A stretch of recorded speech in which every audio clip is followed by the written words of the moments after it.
eu tive a coragem, quando eu entrei, fiquei gelado, vi aquele, o Rui Barbosa enorme, cheio, até lá no alto, eu falei, não posso fazer feio.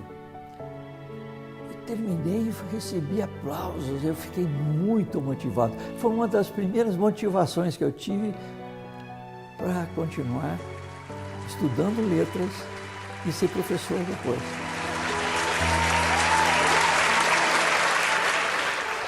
Então, com grande alegria, nós estamos hoje aqui, com extrema honra, e com o professor Oswaldo Sesquim, que foi aluno do Mackenzie, da Universidade Mackenzie, e também professor aqui da universidade. Foi meu professor de língua portuguesa, fui sua monitora quando eu fiz a graduação aqui no curso de letras, e nós trouxemos aqui o professor para que ele pudesse nos contar um pouco de suas memórias, um pouco de sua história. O Mackenzie é importante, foi importante em sua vida. De que maneira o Mackenzie construiu a sua história? Como professor, como estudante, a sua formação para a sua vida, professor. Eu morava num pensionato que havia para estudantes, havia muitos estudantes, alguns estudavam no Mackenzie.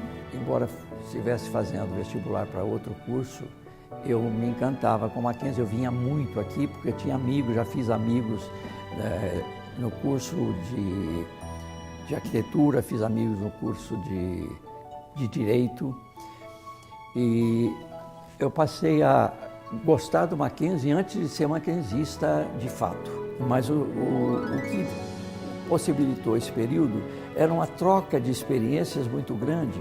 Nós não nos limitamos, na época, a ser apenas alunos de letras ou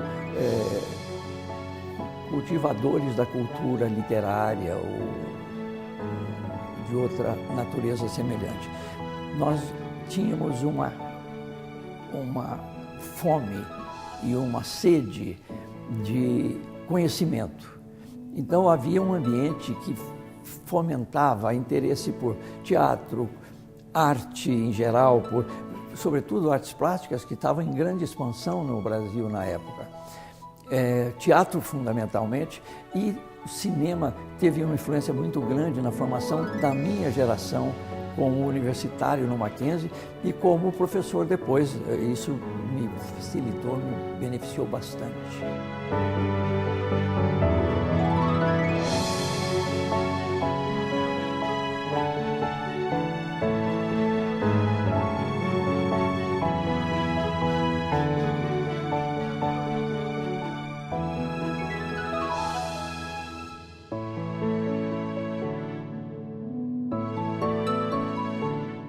O que é fundamental na história do Mackenzie é o ambiente de convivência, de harmonia que existe entre alunos, professores e, sobretudo, entre os colegas, mesmo aqueles que, em um certo sentido, comungam com outras ideias, outras formações.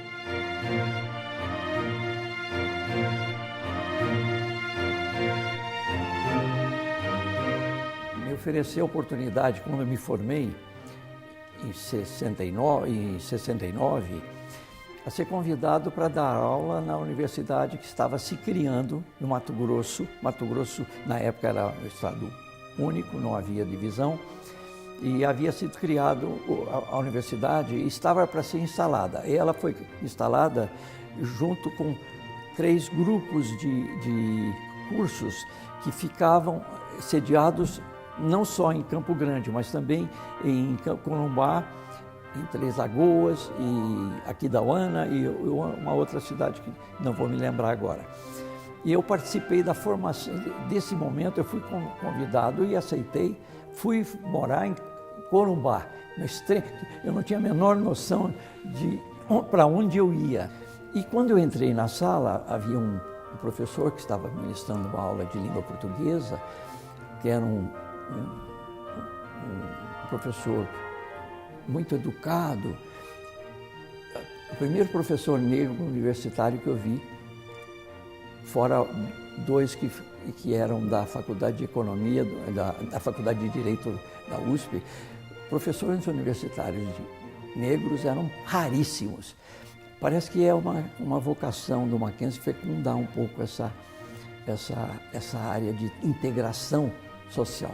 Então, esse professor falou: professor, dirija-se aos meus alunos e diga alguma coisa. Aí uma aluna levantou a mão e perguntou: professor, onde o senhor se formou? Aí eu disse: olha, alguém comentou: o senhor se formou na USP? Eu disse: não, eu me formei na Universidade de Mackenzie. Ah, a classe toda reagiu de uma forma muito simpática. Naquele momento eu não entendi nada, porque que aquela turma, já naquele momento, gostou que eu tivesse me formado no Mackenzie e não na Universidade de São Paulo, onde eu vinha trabalhar depois, com a qual mantenho relações até hoje como ex-funcionário, né, ex-professor. E isso me ofereceu a oportunidade de entender que o Mackenzie não é reduzido ao nosso mundo pequeno, como é reduzido o mundo, não só pequeno, não é tão pequeno, mas restrito, de outras instituições acadêmicas, que hoje formam muita gente. Há instituições aí que formam milhares de alunos, mas o Mackenzie tem essa possibilidade de espalhar conhecimento, comportamento e interesse em muitos setores de universidade no Brasil todo.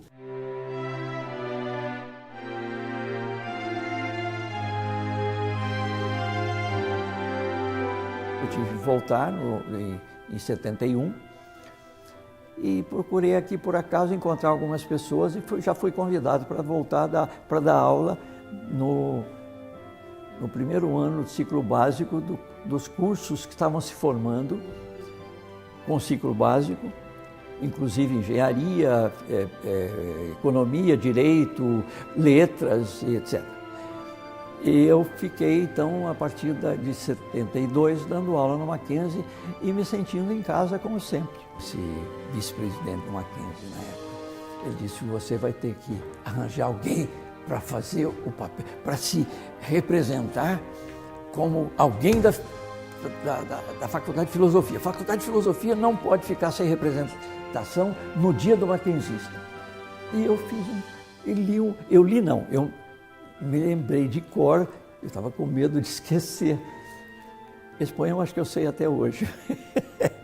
Mas eu tive a coragem, quando eu entrei, fiquei gelado, vi o Rui Barbosa enorme, cheio, até lá no alto, eu falei: não posso fazer feio. E terminei e recebi aplausos, eu fiquei muito motivado. Foi uma das primeiras motivações que eu tive para continuar estudando letras e ser professor depois. O curso foi importante para muita gente, principalmente gente humilde que trabalhava no centro da cidade, que vinha, que não podia ir para outro lugar para pegar ônibus ou ir até a cidade universitária. Muita gente escolhia o Mackenzie, mas também se identificava com o Mackenzie porque o Mackenzie era uma formação de família. E eu espero que os docentes atuais se lembrem dessa tradição do Mackenzie, que continuem honrando essa tradição, que é uma marca do espírito mackenzista e das pedras fundamentais que suportam esta instituição, que eu espero que viva para sempre.